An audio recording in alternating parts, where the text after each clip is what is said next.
Assalamualaikum warahmatullahi wabarakatuh. Selamat pagi, selamat siang, selamat sore, selamat malam. Perkenalkan, nama saya Dani Ahmad Zakaria dengan NIM C24012111023 dari kelompok 8 Biologi Perikanan tahun 2023.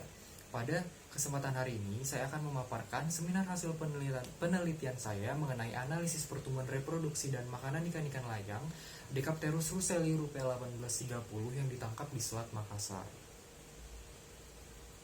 Latar belakang saya mengambil penelitian ini yang pertama mengenai biologi perikanan itu sendiri. Lalu apa itu biologi perikanan? Biologi perikanan adalah satu cabang ilmu dalam biologi perikanan yang membahas mengenai natural history dan juga dinamika populasi. Natural history itu berada dalam diri ikan itu sendiri dari awal hidup sampai dengan mati, lalu dinamika populasi. Biologi perikanan sendiri juga membahas mengenai aspek manajemen sumber daya perikanan dan juga ilmu konservasi. Lalu Selat Makassar menjadi salah satu tempat penelitian kami dalam melakukan analisis ini. Lalu mengapa Selat Makassar? Selat Makassar termasuk ke dalam WPP 713 di perairan Indonesia, yaitu wilayah yang berada di sekitaran Pulau Sulawesi. Selat Makassar sendiri juga merupakan selat yang memiliki kandungan oseanografi yang baik dari segi fisika dan maupun kimia, sehingga menjadi tempat yang bagus untuk ikan layang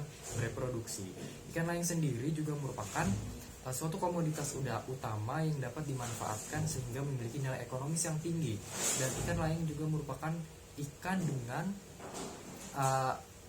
jenis ikan pelagis kecil yang tersebar di perairan Selat Makassar dan juga beberapa perairan di Indonesia itu sendiri.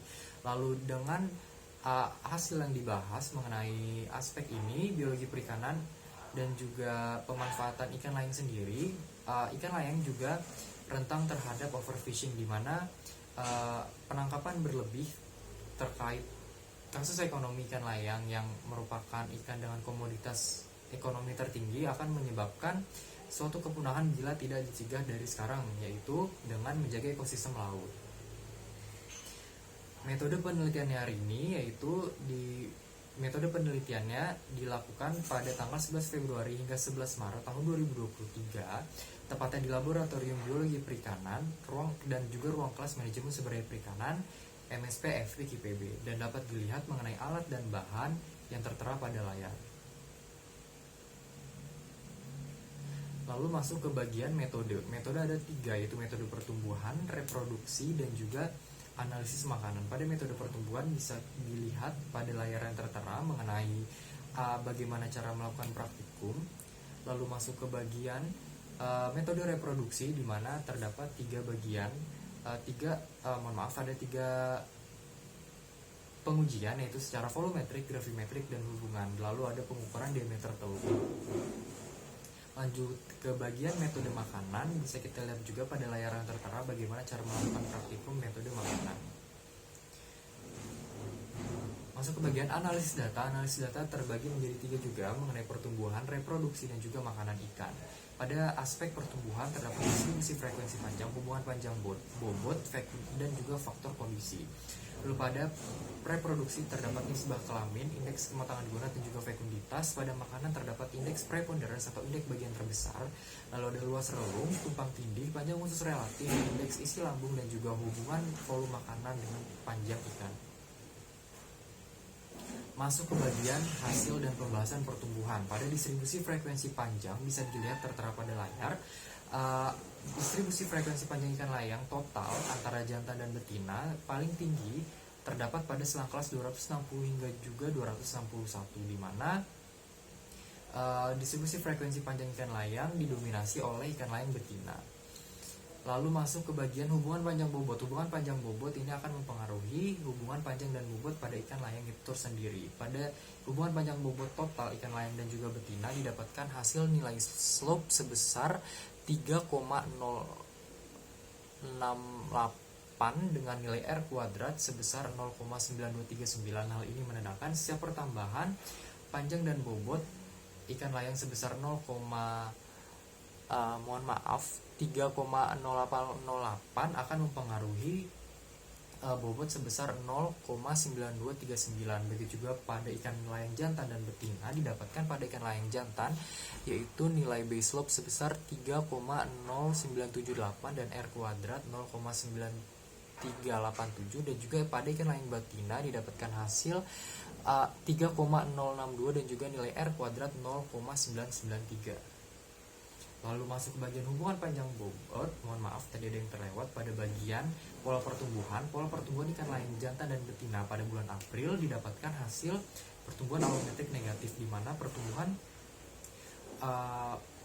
bobot lebih dominan dibandingkan pertumbuhan panjang. Lalu ke bagian alometrik positif, itu pada bulan Mei dan Juni ikan layang mengalami pertumbuhan secara alometrik positif, di mana pertumbuhan panjang lebih dominan dibandingkan pertumbuhan bobot. Masuk ke pembagian hubungan panjang bobot. Hubungan panjang bobot ikan layang dapat dilihat pada layar.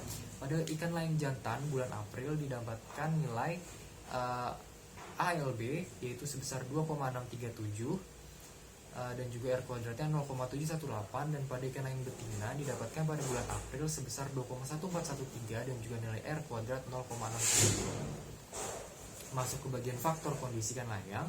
Faktor kondisi total pada ikan layang didapatkan hasil sebesar 1,04 yaitu pada range tertinggi, dan juga pada ikan layang jantan dominan standar yaitu, dan juga nilai terkecil pada selang kelas antara 8 dengan 10. Lalu pada ikan layang betina didapatkan hasil tertinggi pada selang kelas 10. Masuk ke bagian nisbah kelamin. Nisbah kelamin ini menandakan bahwa mohon maaf, nisbah kelamin ini akan menandakan bahwa indeks antara jantan dan betina dalam suatu perairan itu sama atau tidak sama dengan 1:1. Didapatkan pada ikan layang jantan dan betina pada bulan April hingga Mei. Kesimpulannya itu tidak sama 1:1 atau menandakan antara ikan layang tidak pada suatu perairan bulan April dan Mei tidak seimbang antara jantan dan juga betina. Pada bulan Juni didapatkan hasil 1:1, yaitu di mana pertumbuhan kelamin pada ikan layang jantan dan betina seimbang dalam perairan yaitu pada bulan Juni. Lalu masuk ke bagian tingkat kematangan gonad. Tingkat kematangan gonad antara ikan jantan dan juga betina bisa dilihat pada layar. Pada ikan layang jantan dominan standar atau memiliki puncak yang sama, yaitu kecuali pada selang kelas, selang kelasnya juga semua sama, tapi mungkin pada tingkat kematangan gonad jantan lebih dominan pada TKG 3 dan juga ikan layang betina pada TKG 2. Masuk ke bagian indeks kematangan gonad didapatkan pada hasil layar. Diameter telur ikan layang jantan dan betina termasuk ke dalam partial spawner karena memiliki lebih dari satu tingkatan atau satu gunung.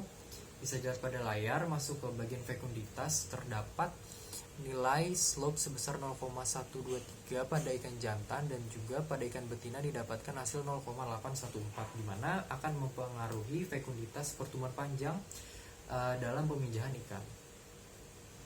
Masuk ke bagian indeks. Bagian terbesar pada ikan layang jantan dan betina atau bagian total jantan dan betina sama-sama memiliki makanan utama yaitu nematoda. Lalu makanan pelengkapnya yaitu Titrinamopis pada total, dan juga ikan jantan dan itu Pleurosigma, dan juga betina itu Tintrinopsis. Lalu masuk ke luas relung, bisa dilihat pada layar hubungan volume makanan dengan panjang bobot dan juga tumpang tindih panjang usus relatif. Kesimpulan dari hasil penelitian ini adalah ikan layang Lecapterus luceli memiliki distribusi frekuensi panjang yang dominan dengan pola pertumbuhan ikan yang bersifat alometrik positif, yaitu ikan layang yang ditangkap di perairan Selat Makassar memiliki proporsi kelamin yang bersifat seimbang atau sama dengan 1:1 antara ikan layang jantan dan juga ikan layang betina. Pola pemijahan ikan layang bersifat partial spawner, yaitu pemijahan dilakukan selama bertahap pada dalam satu musim. Lalu saran pada praktikum ini yaitu penelitian ini yaitu kajian terhadap ikan layang yang berada di perairan Selat Makassar perlu untuk terus dilakukan dan dikembangkan lebih lanjut lagi dengan persebaran wilayah yang lebih luas. Penelitian dan kajian tersebut dilakukan untuk mendapatkan data dan informasi dari ikan layang yang lebih beragam dan memiliki tingkat keakuratan yang tinggi. Sekian dan terima kasih. Wassalamualaikum warahmatullahi wabarakatuh.